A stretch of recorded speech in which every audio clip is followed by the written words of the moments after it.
अस्सलामुअलैकुम, आप face to face देख रहे हैं। मैं हूं मोहम्मद अकबर बाजवा। अभी जो आपको हम बयानात सुनवा रहे थे पाकिस्तान मुस्लिम लीग नवाज़ के रहनुमाओं के, मरियम नवाज साहिबा 27 को राना सनाउल्लाह साहब ने बताया कि लंदन से चल पड़ेंगी, 28 को शायद सऊदीया में क़याम करके वो पाकिस्तान पहुँच जाएंगे। उससे पहले एक बयानिया ऑलरेडी पाकिस्तान मुस्लिम लीग नवाज़ ने बनाना शुरू कर दिया है और वो 5 लोगों के नाम जो अभी वो कह रहे थे, जावेद लतीफ़ साहब, उसमें जनरल बाजवा हैं, उसमें इमरान खान है, उसमें आसिफ सईद खोसा साबिक चीफ जस्टिस जो रहे हैं, उसमें जस्टिस साकिब निसार हैं और जनरल फैज़ हमीद है। इन 5 लोगों की जो उन्होंने बात की, मरियम, हमारी इन्फॉर्मेशन के मुताबिक भी ये है कि मरियम नवाज साहिबा पाकिस्तान आएंगी, कैंपेन स्टार्ट करेंगी, तो इनके खिलाफ जो बौछाड़ है उनकी वो इन लोगों के ऊपर होगी।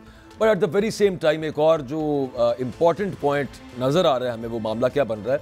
राना सनाउल्लाह साहब ने कहा कि नवाज शरीफ को कुछ कानूनी पेचीदगियाँ, और वो यकीनन पाकिस्तान की कानूनी पेचीदगियों की बात करें। आज बिल्ली मजीद थैले से बाहर आई है और उन्होंने कहा नवाज शरीफ साहब से जो ज़्यादतियाँ हुई हैं, जावेद लतीफ़ कह रहे थे, शायद खाकान अब्बासी साहब ने कहा उनका अजाला करना पड़ेगा। और जावेद लतीफ़ साहब तो एक स्टेप आगे चले गए। उन्होंने कहा कि जनाब जो ज़्यादतियाँ हुई हैं, सिर्फ ये कि नवाज शरीफ के साथ उनका अजाला हो जाए ये काफ़ी नहीं है, जो बाकी 5 लोग हैं इनको भी जो है कैफरे किरदार तक पहुँचाना होगा।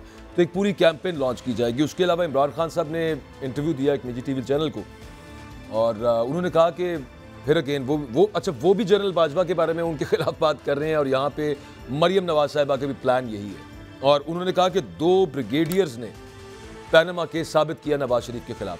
तो ये सब मामला है, इनके ऊपर बात करेंगे और ओवरऑल पॉलिटिकल सिचुएशन क्या बनेगी। मेरे साथ आज जो सीनियर तज्जियाकार एंकर पर्सन्स पैनल पे हैं उनका मैं आपसे तारुफ करवा दूं। राहत मसूद साहब होंगे मेरे साथ, और या मकबूल जान साहब होंगे और ताहिर मलिक साहब लाहौर स्टूडियोज़ में। Thank you very much everyone for joining us.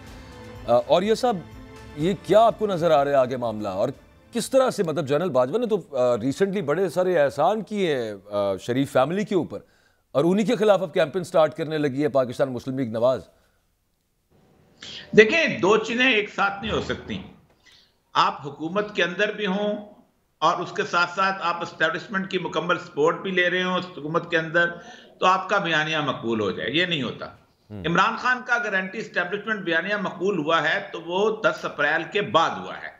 10 अप्रैल से पहले किसी ने उसकी नहीं सुनी थी, कुछ भी कहता रहता। उसके पहले वो उसने जो भी था लहराया वाया, लोग उसके साथ आए, जब उसको लोगों को पता चल गया तो उसके बाद वो मकबूल हो गया। लेकिन ये नहीं हो सकता कि आप एक जगह तो आपके पास वजारतें भी हों, सफारतें भी हों, सारा कुछ हो, आप गुज़श्ता 8-9 महीने से जनरल बाजवा को इस तरह डिफेंड करें जैसे आप उसका तसव्वुर नहीं कर सकते। आप उसके साथ जैसे कहते हैं तमाम तर जितने भी मुराद हैं उसको हासिल हो आपके होते हुए, और आप एक तकरीर करते हैं और लोग कहें कि लोग इतने बेवकूफ नहीं रह गए हुए। देखिए, 18 करोड़ मोबाइल हैं लोगों के हाथ में और 12 करोड़ आपका वर्कर है। इन 18 करोड़ में से कम से कम 13-14 करोड़ के करीब वो हैं कि जो कि स्मार्टफोन हैं।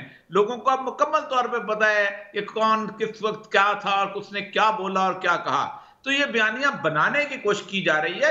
नून लीग को जो डैमेज हो चुका हुआ है, उस डैमेज को रिपेयर करने में बहुत अरसा लगेगा। अगर और ये सब जो कोशिश की जाएगी कि वोट को इज्जत दो, जो एक दौर के अंदर मकबूल भी हुआ था पाकिस्तान मुस्लिम लीग नवाज का बयानिया, दोबारा उसको रीगेन किया जाए, आपका ये कहना है कि इसमें कामयाबी नहीं होगी? उनको मुश्किल लगता है। उसकी वजह यह है ना, उस वक्त आप अपोजिशन में थे, आपका कोई ताल्लुक नहीं था, आपका फौज से ताल्लुक नहीं था, आप एक मजलूम तस्वर समझे जाते थे। आज तो आप ऐसा नहीं है। आज तो आपसे सवाल और होंगे कि आप हुकूमत में बैठे हो, 11 महीने हो गए हैं, दवाई लोगों को नहीं मिल रही, कोरोना का बुरहान आया हुआ है, पेट्रोल का मसला। आज तो लोग ये सवाल करेंगे, वही सवाल जो 10 अप्रैल से पहले इमरान खान से होते थे कि आपने क्या किया। अब ये कुछ 11 महीने थोड़े तो नहीं होते ना, 100 दिन की कारकर्दगी लोग ले लिया करते हैं। अब पहले तो उन लोग ये नहीं सुनेंगे और ना सुनने को तैयार हैं। एक फिजा को देख लें आप तो जलसों में जाएंगे तो आपको इस बयानिया को लोग सुनने को तैयार नहीं होंगे, क्योंकि लोगों ने तो आटे की लाइनों में लगे हुए होंगे और आपकी हुकूमत होगी। ताहिर मलिक साहब, ये जो स्ट्रैटेजी है आपके ख्याल में ये काम कर जाएगी, बेवकूफ बनाने में कामयाब हो जाएगी पाकिस्तान मुस्लिम लीग नवाज? नहीं, मेरा थोड़ा सा हटके है। मुझे तो लग रहा है कि दोनों एक ही बात कर रहे हैं। जब आप इमरान खान साहब को सुनते हैं तो वो बताते हैं कि जनरल बाजवा ने ये एक आदमी था जिसने ये रजीम बनाई। आप अपना जहाँ पे सुनते हैं नून को सुनते हैं, वो कहते हैं जनरल बाजवा है जो इमरान खान को लेके आया। अभी तो आप किसी सुनेंगे ना कि 2018 के इलेक्शन में क्या हुआ है। अभी तो आपने पहली खबरें सुनी है ना कि नवाज शरीफ से या सफदर ने जो वो तो बड़ी दफा कह चुके हैं 2018 के इलेक्शन के इल्जाम जो वो लगाते हैं। मैं एक नया आपको कंफ्यूज करने जा रहा हूँ। मैं कह रहा हूँ पाकिस्तानी वोटर को ये समझ ही नहीं आ रही कि जनरल बाजवा ने नवाज शरीफ की हुकूमत ख़त्म की कि इमरान खान की हुकूमत की। जनरल बाजवा ने नवाज शरीफ को लेके आया कि इमरान खान को लेके आया? क्योंकि यहाँ पे ये भी सवाल है ना कि क्या 2018 में जब सिस्टम बैठा था तो वो रबी सिस्टम बैठा था कि वो भी किसी ने बिठाया था? तो मेरे ख्याल में मैच बड़ा बराबर का है, 50-50 का है। जो इल्ज़ामत इमरान खान लगा रहे हैं नवाज शरीफ पे, वही इल्ज़ामत वो इमरान पे लगा रहे हैं। तो मेरा नहीं ख्याल कि पाकिस्तानी वोटर खबर से हट के ओवरऑल औरिया साहब एक चीज़ इमरान खान साहब तवातुर के साथ हर दूसरे इंटरव्यू के अंदर ये बात वो करते हैं। वो कहते हैं कि एस्टेब्लिशमेंट पाकिस्तान में सिर्फ एक बंदे का, फर्द वाहिद का नाम है। यूजुअली हम जो सुनते आए कि एस्टेब्लिशमेंट होती है कि टॉप जनरल्स हो गए, जजेस हो गए, बिजनेस टाइकून्स हो गए, टॉप ब्यूरोक्रेट्स हो गए। वो कहते हैं एक बंदा है सिर्फ, वो जनरल बाजवा को मोरद इल्ज़ाम ठहराते हैं। आप चूंकि खुद ब्यूरोक्रेसी का पार्ट रहे हैं और if I can say establishment का पार्ट रहे हैं इन अ वे, आप समझते हैं कि ये बात दुरुस्त है? एक ही बंदा, और अजीब सी बात है, मतलब सोच के हैरानी बल्कि परेशानी होती है कि एक बंदा एस्टेब्लिशमेंट है और वो कंट्रोल कर लेता है सारा कुछ। देखिए, वक्त के साथ साथ ऐसा हो गया है। इससे पहले एस्टेब्लिशमेंट एक बंदा नहीं थी। आप अंदाजा करें कि 1958 से पहले एस्टेब्लिशमेंट में दो पार्टनर थे, सिविल ब्यूरोक्रेसी और मिलिट्री ब्यूरोक्रेसी। अदलिया तो खैर बाद में उसके अंदर जंप इन किया, तो सिविल ब्यूरोक्रेसी सीनियर पार्टनर थी और मिलिट्री ब्यूरोक्रेसी जो थी वो जूनियर पार्टनर हुआ करती थी। यही वजह है कि मोहम्मद अली बोगरा आता था, वो वजीर आजम होता था, और साथ अयूब खान जो था वो चीफ ऑफ आर्मी था, उस वक्त सीएनसी होता था, उसको डिफेंस मिनिस्टर लगाता था ज्यादा से ज्यादा अपने साथ। इतनी सी बात। लेकिन 58 में जिस वक्त जस्टिस मुनीर ने कूद के ये फैसला किया कि सक्सेसफुल रेवोल्यूशन इज जस्ट, यानी कामयाब इनकलाब जो है वो जायज होता है, तो 27 तारीख को अयूब खान ने सिकंदर मिर्जा को कान से पकड़ के बाहर निकाला। हालांकि उसका कुलीग था, वो भी फौज से था, ये भी फौज से था, लेकिन वो सिविल में आ गया था, वो डिप्टी कमिश्नर बन गया था, ये कैप्टन मेजर बनता रहा था। उसने उसको निकाला, कहा ताकत मेरे पास है, अब मैं ऊपर आऊंगा। और लेकिन उसके बावजूद भी ये साथ साथ इकट्ठे चलते रहे बहुत हद तक। उसकी वजह ये थी कि अयूब खान ने वर्दी उतार दी थी, अपने आप को फील्ड मार्शल बना दिया था और मूसा को लगा दिया था चीफ। चेंज होते होते इस वक्त औरिया साहब एक बंदा chief of army staff, that is the whole establishment. अब ये हो गया है कि 1988 वर्ड ज़ियाउल हक से बाद से army is loyal to the chief और सिंगल चीफ। हमीद गुल साहब कहते थे कि हमने कब उनसे पूछा कि आपने एहतजाज क्यों नहीं किया जब आप लेफ्टिनेंट जनरल थे, आप आर्मी चीफ आने वाले थे। तो ये जब सूरत हाल बनी और फिर जब आपने अफगान वॉर जीती वो वाली, और उसके अंदर आईएसएफ की एस्टेब्लिशमेंट हुई, तो फिर आपने मनूवर करना शुरू किया। अब एक चीफ का ऑर्डर। सर मैं वैसे थोड़ा सा इसमें मैं आपसे थोड़ा समझना चाह रहा हूँ। वो जनरल शाहिद अजीज थे, वो मुशर्रफ साहब के रिश्तेदार भी थे, उनके बहुत करीबी भी रहे, लेफ्टिनेंट जनरल रिटायर हुए, कोर कमांडर भी रहे, डीजी नैब भी रहे। उनकी किताब है वो ये खामोशी कहाँ तक, उसको पढ़, और ये बहुत पुरानी बात तो नहीं है, ये तो 1999 ऑनवर्ड्स बात है ना। तो वो मेरे दोस्त से बहुत अच्छे, अल्लाह ताला। अच्छा, जनरल साहब तो लिखते हैं कि बड़ा ही कोई डेमोक्रेटिक माहौल है, कोर कमांडर्स कॉन्फ्रेंस के अंदर बैठ के तो हम अच्छी खासी जो है जनरल मुशर्रफ के साथ बहस कर लिया करते थे और फैसले जो हैं वो आपस के बातचीत के बाद तय होते थे। वो एक और बात कर, वो वहां तक होते थे जहां जनरल मुशर्रफ की मर्जी नहीं होती थी, शामिल होती थी, जहां वो फैसला कर देता था ना। मतलब उसने फैसला किया कि हमने सिविल सर्विस की डीएमजी को खत्म करके ये लेके आना है, सारे का सारा कोर कमांडर मुखालिफ थे, यहां तक कि चारों गवर्नर मुखालिफ थे। उसने कहा नहीं, तनवीर नकवी लेके आएगा, वो लेके आके चले गए। जहां उसने फैसला किया कि जनरल शाहिद लिखते हैं कि मुझे नहीं पता था कि 3 एयरपोर्ट अमेरिका को दे दिए गए। और जैकबाद का कहता मैं तो ट्रेवल करके एंटर हुआ तो मुझे अपने एयरपोर्ट पे दाखिल होने की इजाजत नहीं मिल सकी। मैं हालांकि मैं एक लेफ्टिनेंट जनरल था। जहां उसने फैसला किया 7 लोगों को 7 बातें माननी है, मान ली गई। तो एस्टेब्लिशमेंट जो है, अब देखिए मसला ये है कि तमाम पुलिस, तमाम डिस्ट्रिक्ट मैनेजमेंट और तमाम जुडिशरी ये खाइफ कर दी जाती है और ये गला घोंट दिया जाता है। क्यों इस वक्त आपकी इमरान खान की जो है। और ये सब एक छोटा सा कमेंट करते हैं, मैं फिर मलिक साहब का इस पे मैंने ओपिनियन लेना है। खाइफ अभी भी खाइफ है इस वक्त एज वी स्पीक? ठीक, मलिक साहब बड़ी खतरनाक खौफनाक बात है कि एक बंदा जो इमरान खान इल्ज़ाम लगा रहे हैं और ये सब तो चूंकि खुद पार्ट रहे हैं सिविल ब्यूरोक्रेसी का, तो वो इसको एंडोर्स कर रहे हैं। आप भी समझते हैं कि एक शख्स पूरी एस्टेब्लिशमेंट है, इसका मतलब है कि पूरा पाकिस्तान एक बंदा चला रहा है? नहीं, मैं समझता हूँ इमरान खान की ये खूबी है, वो सच और एक सही बात की है। मैं आई एग्री विद इमरान कि उन्होंने सही कहा है। उसकी एक बहुत बड़ी वजह है कि अगर आप देखें जनरल जो ज़िया की पोजीशन थी कि हम मुसलमान हैं, अफ़गानिस्तान मुसलमान है, हमने जहाद करना है अफ़गानिस्तान की आज़ादी के लिए, तो आपका सारा मुल्क ने जहाद किया। फिर उसके बाद जब जनरल मुशर्रफ साहब आ गए, उन्होंने कहा ये जहाद नहीं करना, ये टेररिज्म हो रहा है, हमने टेररिज्म वहाँ पे ख़त्म करना है। यू टर्न तो लफ्ज़ ही कोई नहीं है, तो एक फ़ैसला एक बंदा करता है। मगर मैं एक औरिया साहब की एक बात कोई मुझे समझ नहीं, क्योंकि इनका अपना भी एक्सपीरियंस है। इसका मतलब है हमारी जो ब्यूरोक्रेसी है, जो हमारे सरकारी मुलाजिम है, वो साढ़े नाल नौकरी बचाओ हुई। मैं कोई खड़ा नहीं होता कि यार दिस इज़ असूल कि मैं तुम्हारा मुलाजिम नहीं हूँ। मेरी बात सुन लेना, नहीं मैं ये इनसे डराया कैसे इस पे बात कर रही है? मेरा सवाल देखे ना, फाइलें बनाई हुई हैं आपका नहीं, मेरा सवाल ये अगर मैं सरकारी मुलाजिम हूँ, मैं फौजी हूँ, डिप्टी कमिश्नर हूँ, रेलवे चला रहा हूँ,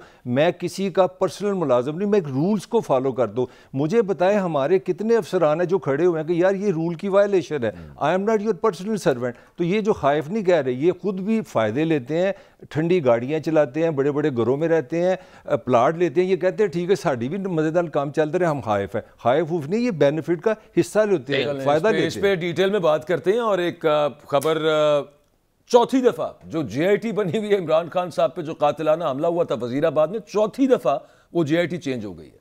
और मामला क्या आ रहा है जी? वो कहते हैं कि JIT की मेंबरान के अंदर इख्तलाफ है, और तब्दील किसने की है? वो परवेज़ इलाही साहब के अपने गुलाम महमूद डोगर साहब, बड़ा उन्होंने लड़ झगड़ के उनको यहाँ पे रिटेन किया हुआ है पंजाब के अंदर, लाहौर के अंदर CCPO के तौर पे।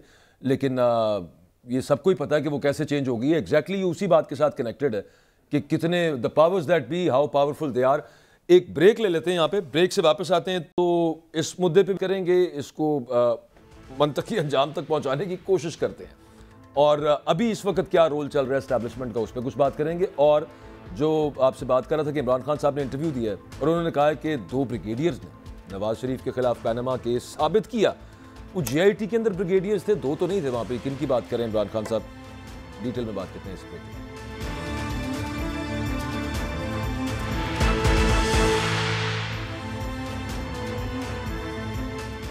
Welcome back.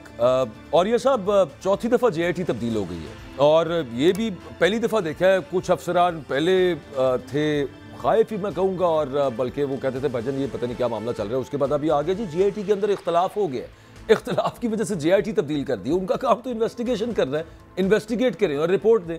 ये क्या मामला जी? अंदर इख्तलाफ हो गया तो अब चौथी दफ़ा JIT तब्दील हो गई। इमरान खान पे, ये साबिक प्राइम मिनिस्टर ऑफ पाकिस्तान पे कातिलाना हमला हुआ, उसकी JIT की बात हो रही है। देखिए, जो गुलाम डोगर ने रिपोर्ट जमा कराई है एडिशनल चीफ सेक्रेटरी होम को, और जो रिपोर्ट अदालत में जमा कराई है वो पढ़ने वाली है। वो कहता है कि ये चारों के चारों लोग जो थे, ये किसी तौर पर मिले ही नहीं जाके, इवन उन्होंने नवीद की जाके उन्होंने बाकायदा इंटरव्यू तक नहीं किया। यहां तक एक बंदे के बारे में लिखता है कि उसको 9 खोल मिले, उन्होंने 9 खोल को प्रिजर्व करने की कोशिश नहीं की, हालांकि उसकी वीडियो मौजूद थी, सब कुछ मौजूद था, जो एक छत के ऊपर उनको मिले थे। फिर उसके बाद कहता है एक डेरा गाजी खान का उसका मेंबर था, उसने कहा कि मैं तो जो कच्चे में डाकुओं से लगाऊं, वो भी नहीं आया। और उसके बाद यह है कि इतनी इनको प्रेशर था कि ये कहते हैं कि हम तो इसमें काम ही नहीं करेंगे। आप मुझे ये बताइए, सिंपल एज दैट, पाकिस्तान में पहला मैंने कत्ल देखा है, यानी इक़दाम कत्ल देखा है, जो कि वाज़ेह था, जिसके सामने 200-250 कैमरा लगा हुआ था, 20 के करीब जो है DSNGs वहां पर मौजूद थी, सारा कुछ नजर आता है, वॉइस नोट सब कुछ मौजूद है। उसके बावजूद आप खुद सोचें कि आपका इसका तमस्खुर कैसे उड़ाया गया पूरे मुल्क में। यानी ऐसे लगता है कि जैसे कोई वाकया हुआ ही नहीं, ऐसे लगता है कि जैसे अमानुल्लाह का कोई ड्रामा था, वो स्टेज हुआ और स्टेज होने के बाद खत्म हो गया। और ये सब ये इत्तफाकी नहीं है, आप ये कह रहे हैं कि ये इत्तफाकिया नहीं हुआ, ये बाकायदा कंट्रोल करने की कोशिश की जा रही है, लेकिन ना प्लान नजर आता है, मैनेज करने की। आप मुझे बताइए, 2 चीजें हैं, आप पूरे का पूरा सिनेरियो, मेरी उम्र गुजरी है तफ्तीश के अंदर, आप मुझे सिंपल सी बात बताइए कि आप एक पूरे का पूरा स्लो मूविंग ट्रक आ रहा है, वो ऐसे है जैसे फायरिंग एस्कॉर्ट के सामने जमा है।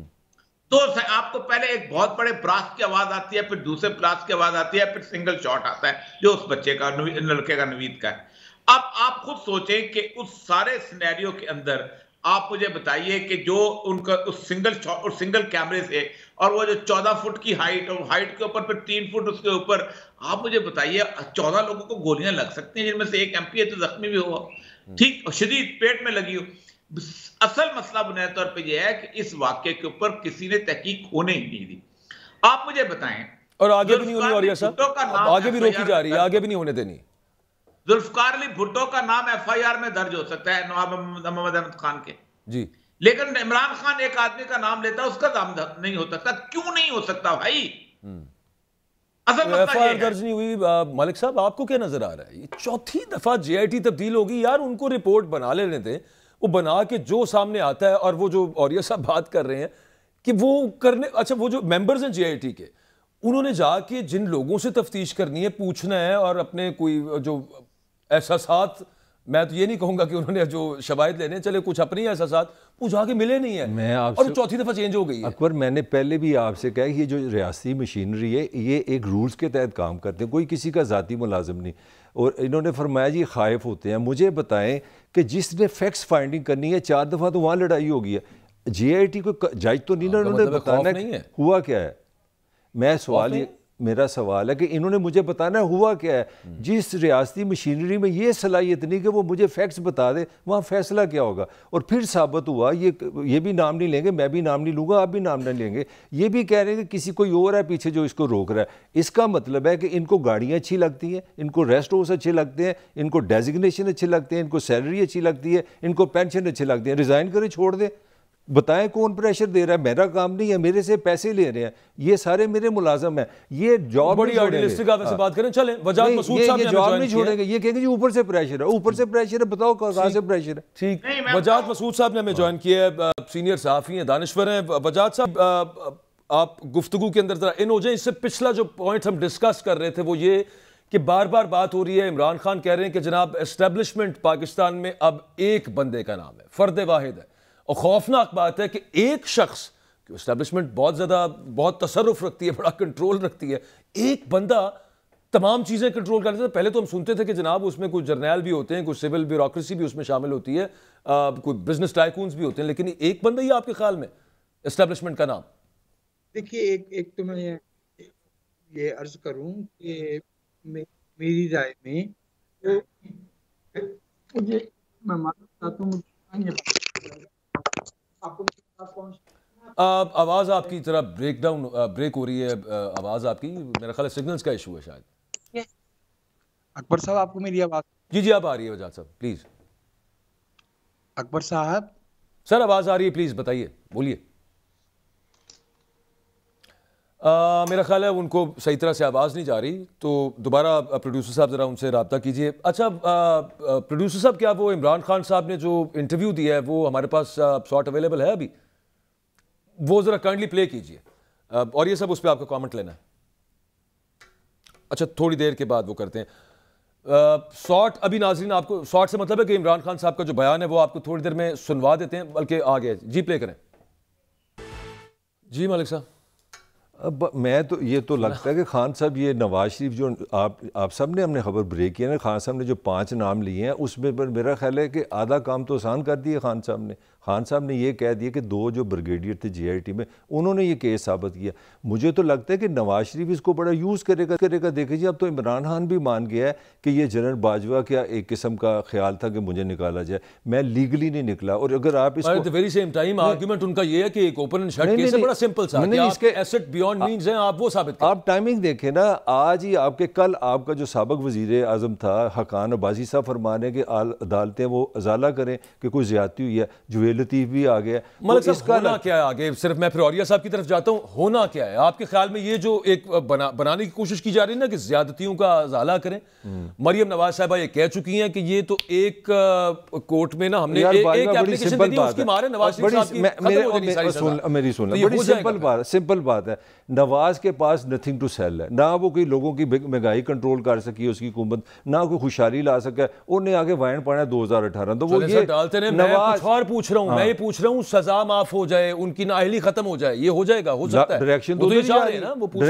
ही जा रही है, बल्कि मैं समझता हूँ इमरान का ये बयान भी यूज होगा, ये नवाज के लिए बड़ा पॉजिटिव बयान बन जाएगा। और ये सब is it part of the plan? सुना तो हमने था नवाज शरीफ साहब को भी दोबारा अहल कराना है, सियासत के अंदर इन करवाना है, सजा खत्म करवानी है, सब मामला क्या नजर आ रहा है आपको आगे होता हुआ इस बाबत? इमरान खान साहब का जब मैंने इंटरव्यू लिया था तो मैं उसमें एक सजेशन दी थी कि बेहतर यही होगा कि आप अपने सदर जो है उनसे कहें कि नवाज शरीफ की जो मुकम्मल सजा है सस्पेंड कर दें, अपने तौर पे खुद करें, एक बड़ापन का दिखाएं और एक फ्री कंपटीशन के तौर पे नवाज शरीफ आपको आने दें, तो आपकी जो पॉपुलैरिटी आप यकीनन जीत जाएंगे, बल्कि और पॉपुलैरिटी में इजाफा होगा। एक बात तो ये है कि अगर आप और ये सब वैसे मुझे एजुकेट कीजिएगा इसके ऊपर, 62(1)(f) पे अगर किसी को नाअहल किया हो तो वो तो सदर माफ नहीं कर सकते शायद?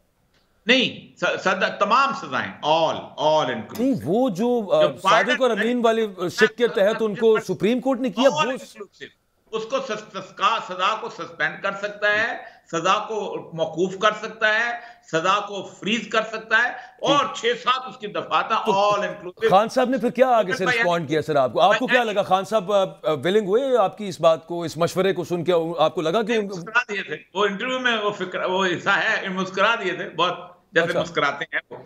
अच्छा, असल मसला ये है कि मैं आपको एक अर्ज करूं, मसला सारा ये है कि आपने अदालती जो भी था, पहली बात तो यह है कि उन्होंने 2 बैग भेजे, ऐसे भेजे। मसला सारा ये है कि एक बात तय है कि अगर तो आपने सिविलियंस ने बैठ के एक सही निज़ाम कार बनाना है तो आपको खड़े होना पड़ेगा, और आपको आखिरी एस्टेब्लिशमेंट की हिचकी जो है ये चल रही है। मैं सही कह रहा हूँ, एस्टेब्लिशमेंट इस वक्त आखिरी हिचकियां ले रही है। कभी इतनी बदनाम नहीं हुई थी जितनी इस वक्त हो चुकी हुई है। पाकिस्तान में कैमरा उठाएं और पाकिस्तान में गली गली में चले जाएं, आप पर्सनली चले जाएं, आप गिलगित चले जाएं, आप पुन्नू आकल चले जाएं, आप खुशेगुपुरा चले जाएं, आप लोगों से पूछें कि ये 13 पार्टियां किसने इकट्ठी की, लोग कहेंगे आपको नहीं पता। लोग कहेंगे इमरान खान को कौन लेके आ, तुम्हें नहीं पता। लोग कहेंगे ये जीएडी। और ये सब एक दौर के अंदर जब नवाज शरीफ साहब जनरल बाजवा का, उस वक्त के इनकम्बेंट आर्मी चीफ का और DGISI का नाम लेके कहते थे, तो मामला तो तब भी था, और वो इल्जाम लगाते थे कि 2018 के अंदर।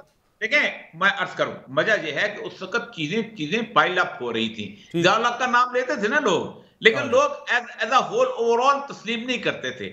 इमरान खान के निकलने के बाद 10 अप्रैल के बाद का पाकिस्तान बिल्कुल मुख्तलिफ पाकिस्तान है।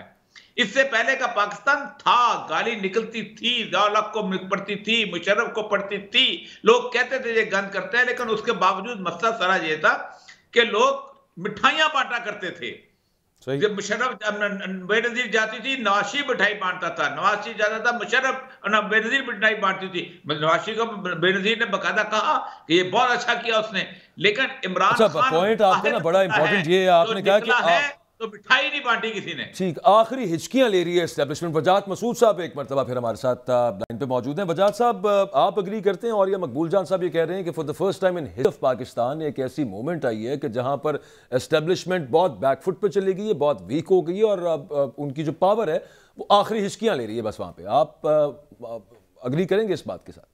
इत्तेफाक करता हूँ, और या भाई से वो बात जो फरमा रहे हैं वो बड़ी खुश आइन मालूम होती है।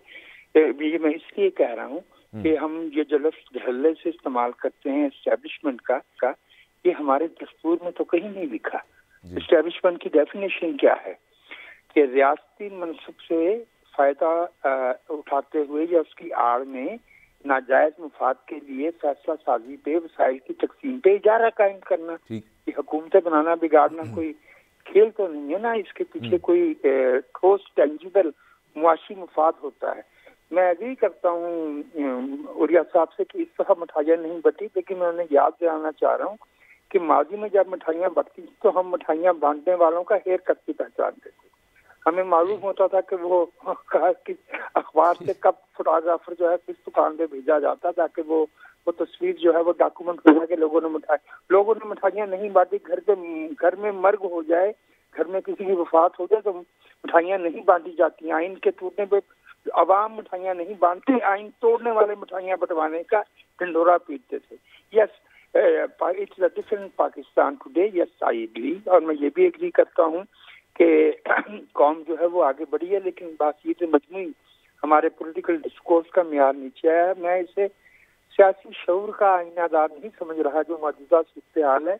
इसमें लोगों की शख्सी वाबस्तगियाँ हैं, गिरोहबंदियाँ हैं, सियासी जमातें तो नहीं है, वरना सियासी कारकुन तो अपनी जमात के साथ अग्री भी करता है, डिसएग्री भी करता है। मैंने पीपल्स पार्टी की 100 दफा जो है वो हमायत की होगी, लेकिन अभी जौहरिया साहब ने बात की कि मोहतरमा बेनज़ीर ने खैर मकदम किया था परवेज मुशर्रफ। वजाह साहब, आप यहाँ तक तो अग्री कर रहे हैं कि चलें जी कुछ बैकफुट पे गई होगी एस्टैब्लिशमेंट या वीक हुई होगी, लेकिन मैं ये अर्ज कर रहा था कि हम उसकी मजम्मत करते हैं।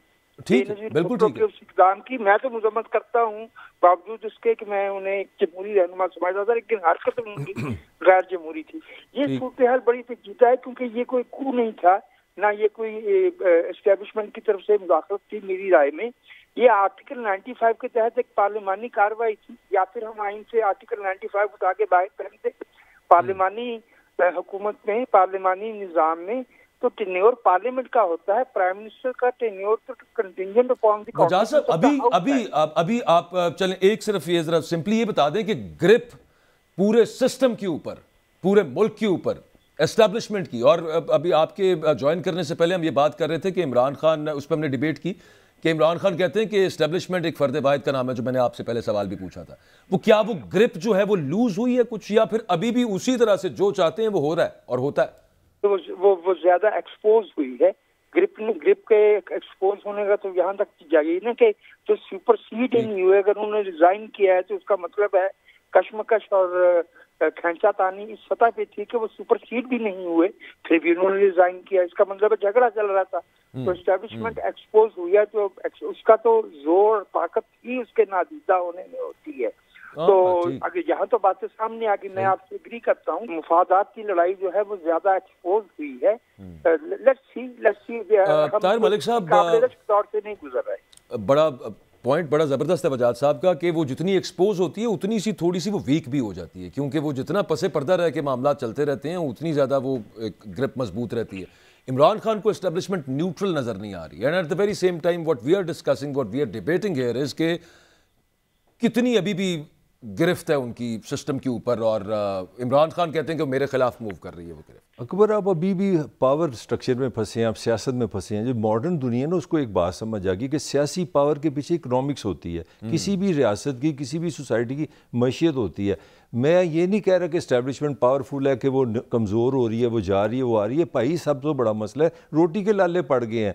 पाकिस्तान की रियासत के लिए जो क्वेश्चन बहुत ज़बरदस्त आ गए हैं, बड़े सीरियस क्वेश्चन आ गए हैं। रोटी के मामले पे ना मैं आपको अर्ज करता हूं, रोटी के मामले के ऊपर ना इमरान खान साहब कहते हैं कि जनाब पॉलिटिकल स्टेबिलिटी होगी, इलेक्शंस करवा दें, और फिर साथ वो क्या कहते हैं, वो कहते हैं मुझे उम्मीद है कि नए आर्मी चीफ जो हैं वो शफाफ इलेक्शंस करवा देंगे। चलिए मेरा अपना पॉइंट ऑफ व्यू मैं दे लूँ। मेरा ख्याल ये है कि पाकिस्तान की इस वक्त जो सिचुएशन है वो आ गई है कैपेसिटी की, कि पाकिस्तान को माली तौर पे, माशी तौर पे कौन निकाल सकता है? क्या पॉलिटिकली निकाल सकती है, एस्टैब्लिशमेंट निकाल सकती है? मुझे लगता है कि एस्टैब्लिशमेंट इसलिए पीछे हो रही है कि उनको पता है ये बहुत बड़ा मैस हो गया है। पाकिस्तान टेक्निकली डिफॉल्ट कर चुका है, डॉलर आपके पास नहीं है, और आपको 30-35 बिलियन डॉलर सिर्फ चाहिए पेट्रोल लेने के लिए। जो माहिरीन है वो कह रहे हैं कि किसी टाइम लाइनें लग जाएगी कि आप घर से बोतल लाएं, आप घर से फीडर बच्चे का लाएं, उसमें पेट्रोल लेके जाएं। द वे फॉरवर्ड, जितनी यहाँ पे इशू इकोनॉमिक्स इतना खतरनाक हो गया है, सोसाइटी है, कोई एक दूसरे की बात जुमला फरीकैन सुनने को तैयार नहीं। इमरान से एग्री करूंगा, आगे मामला फिर कैसे चले? मैं कंक्लूड कर, मैं इमरान खान से एग्री करूंगा, फेयर और फ्री इलेक्शन कराएं और पासन को प्रोसेस पर डालें।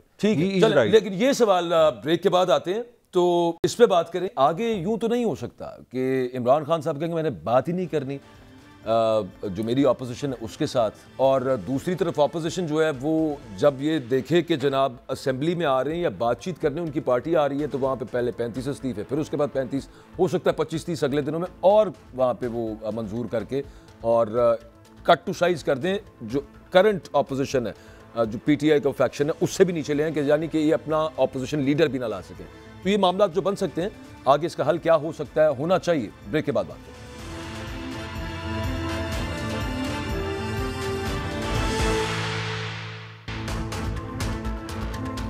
Welcome back. इस वक्त मुल्क की जो सूरत हाल है, सियासी इस्तेहकाम बल्कि जो लड़ाई चल रही है उसकी वजह से मुआशी सूरत हाल भी कोई बहुत अच्छी नहीं है और ये कोई ढकी छुपी बात नहीं है।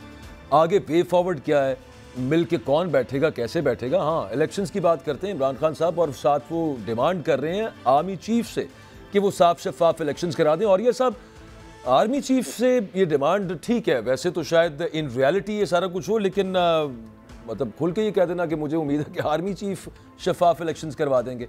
दूसरी बात, आपको वैसे इलेक्शन होते भी नजर आ रहे हैं अपने वक्त पे या नहीं? देखिए, अगर आपने इलेक्शन ना करवाया तो आप इतने बड़े क्राइसिस में चले जाएंगे जिसका आप तसव्वुर नहीं कर सकते। पाकिस्तान को इस वक्त इसलिए इलेक्शन की जरूरत है कि पाकिस्तान जिस क्राइसिस में है, पाकिस्तान को एक पॉपुलर लीडर चाहिए जिसको वो इलेक्ट करें, जिसके नाम पे वो भूख काट सकें, जिससे साथ उम्मीद वाबस्ता कर लें कि 6-7 महीने साल के बाद ठीक कर लेगा और आप उसके अंदर वो सीरियसली उसको ठीक भी करना शुरू हो जाए।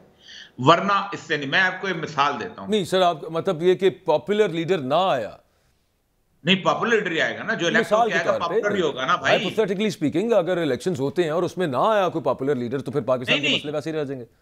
नहीं, आप मुझे बताइए यार, क्या बात करते हैं? जो जीत के आएगा पॉपुलर ही होगा ना।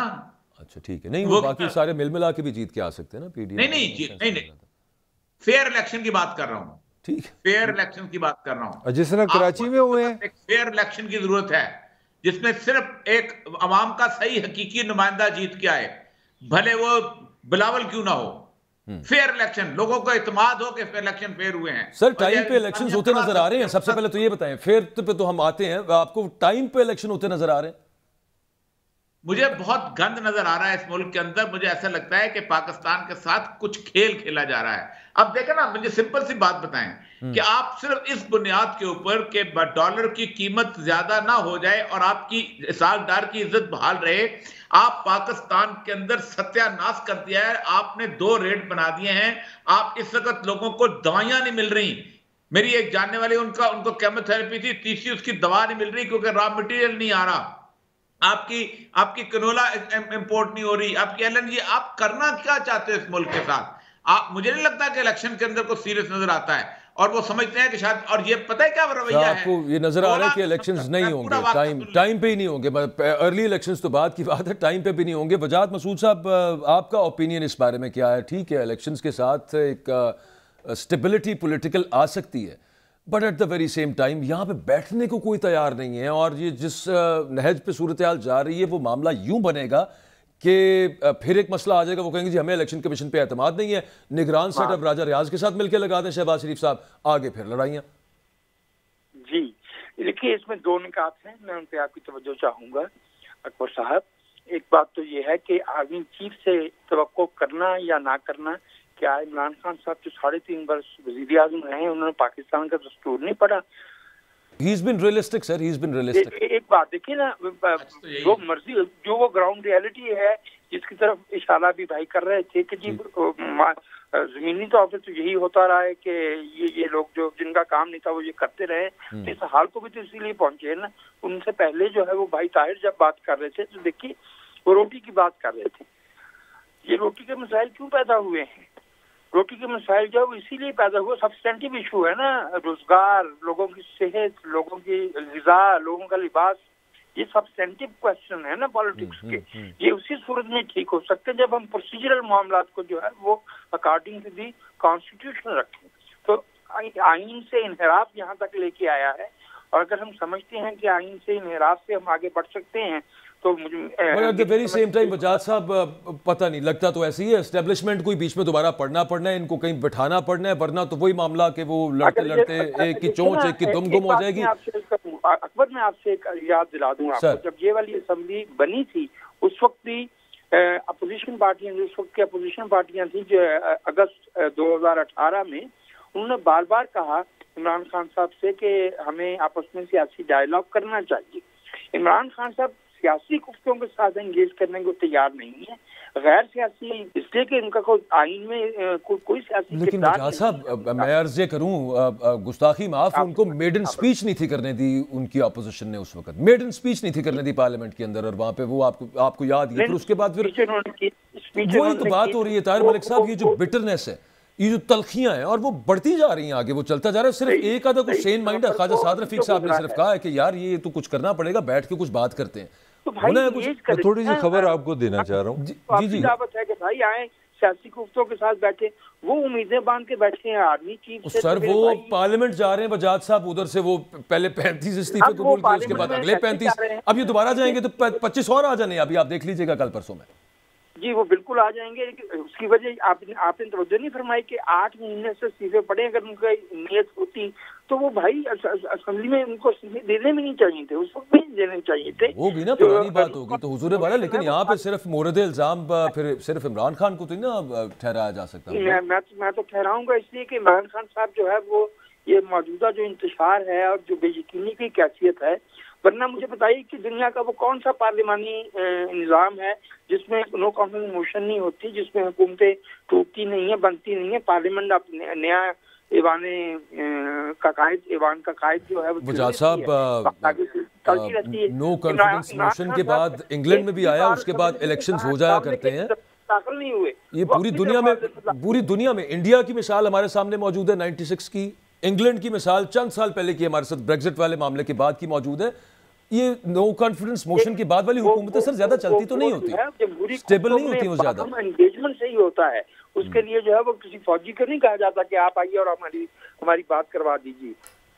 अच्छा चले, मैंने वैसे ताहिर मलिक साहब इस वक्त क्या नून लीग फौजियों को नहीं कह रही कि हमारी मदद करें? नहीं मेरी सुन लेना, मेरी ना सुने, मेरी बात का जवाब दें। पहले आपका जो सवाल है ना इलेक्शन का, मैं उसमें एक बड़ा मायूसी फैलाना चाह रहा हूँ। जो टॉप लोग हैं उनसे मैंने बात की, उन्होंने कहा जी ऑन दी रिकॉर्ड तो 90 दिन में निगरान के इलेक्शन होते हैं। उन्होंने तो तारीफ की है परवेज़ इलाही साहब की, उन्होंने कहा उन्होंने 5 ज़िले बना दिए हैं, 10 तहसीलें बना दी हैं, तहसील नया रफड़ बना दिया। तो जो ताकतवर लोग हैं सब ने कहा कि हमें इलेक्शन नज़र नहीं आ रही, ये ऑफ द रिकॉर्ड मैं आपको बता रहा हूँ, मुझे इलेक्शन नज़र नहीं आ रहे। और जो असल क्वेश्चन है, मैं आपके सवाल में बात आऊँगा, मैं समझता हूँ पाकिस्तान का 75 साल का सबसे बड़ा मसला ये है कि यहाँ का निज़ाम अभी तक ये साबित नहीं कर सका कि फेयर इलेक्शन होता है, यहाँ वज़ीर आज़म हुकूमत इलेक्शन से बनती है और इलेक्शन से जाती है।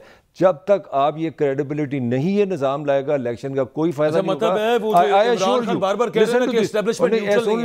भाई सुन ले, आई गारंटी यू इस हालात में इलेक्शन होंगे, अगर इमरान हारा वो कभी नहीं मानेगा, नवाज हारेगा वो धांधली कह देगा, जरदारी हारेगा वो धांधली कह देगा। मैं चैलेंज करता हूँ, कुछ नहीं वो कह रहे हैं ये लाओ क्रेडिबिलिटी फ्रेमवर्क बनाया हमारे साथ, पहले क्रेडिबिलिटी लाओ। आपसे सवाल पूछे ना, आप बड़ा कमाल उसको ढक करके आपके इलेक्शन ये तो मायूसी फैला रहे हैं। चलें, वो तो खुद कह रहे हैं कि मैं मायूसी फैला रहा हूँ, आपको भी कोई आगे मायूस कुन सूरत हाल ही नजर आ रही है पाकिस्तान के फ्यूचर में?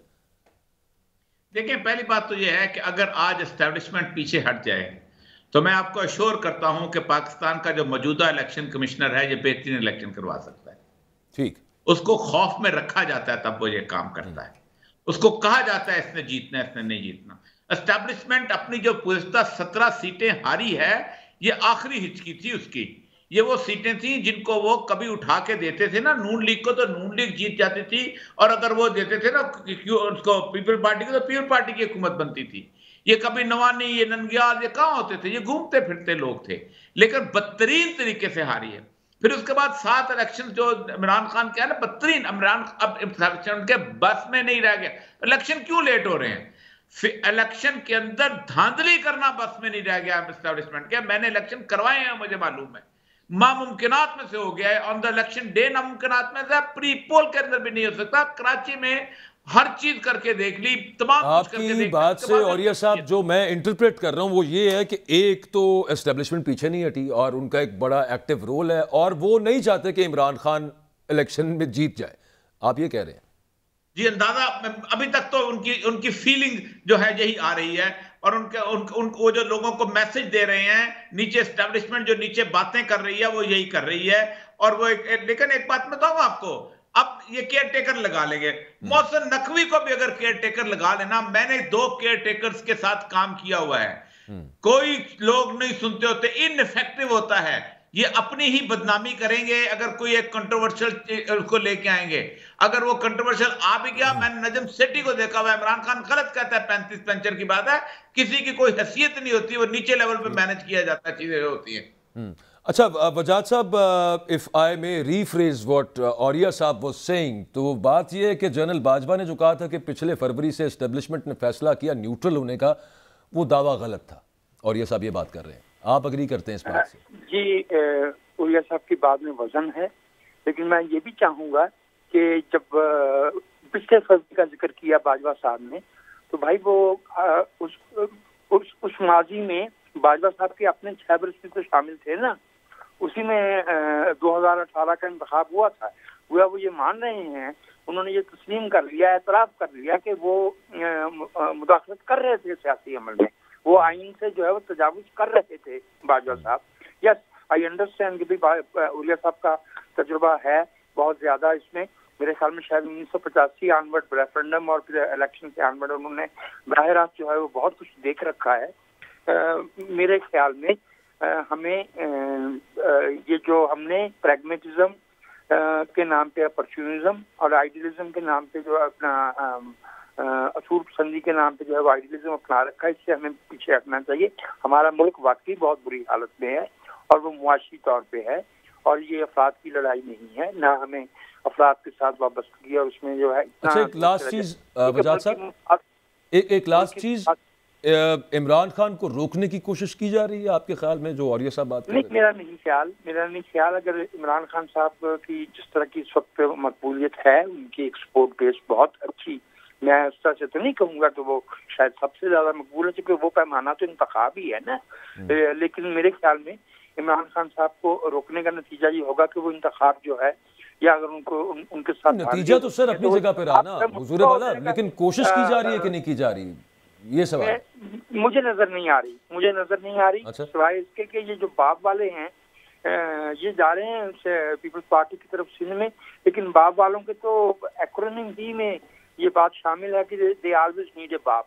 तो उनको अब नजर आ रहा है कि I am sorry for the bad word, नहीं वो साउथ पंजाब वाले भी सर इधर उधर शामिल करवाने की, उनको यहाँ से तोड़ने की कोशिश की जा रही। क्लोजिंग रिमार्क्स ताहिर मलिक साहब, तो पुराना जवाब आपने देना कुछ नहीं है, भाई बड़ा पुराना बात है। जुल्फ़िकार अली भुट्टो भी फिर भी आपसे पूछ लेता हूं, जुल्फ़िकार अली भुट्टो जनरल को बाप कहता था, ये मुल्क चलते ही बाप से है। क्या बात कर रहे हो तुम? मेरा की कोशिश की जा रही है। डेफिनेट यार, इमरान खान ने तो प्रूफ दिया, नाम लिए, तुम सवाल मेरे को करना पे। मैं इमरान खान ने 10 दफ़ा नाम बताया, फलाना मिस्टर, मेरी तो अंग्रेजी अच्छी नहीं है, वो आगे को ABC बोलता है, वो 10 दफ़ा बता चुका, तुम मेरे से पूछ रहे हो। मेरा एक ही कमेंट है, पाकिस्तान को अगर आइन के मुताबिक आप और सेम पेज पे, ठीक हो गया। थैंक यू वेरी मच जी वजाद मसूद साहब, आपने अपना कीमती वक्त दिया, और यह मकबूल जान आपका भी बहुत शुक्रिया। प्रोग्राम का वक्त खत्म हुआ, अगले हफ्ते इंशाल्लाह आपसे मुलाकात होगी।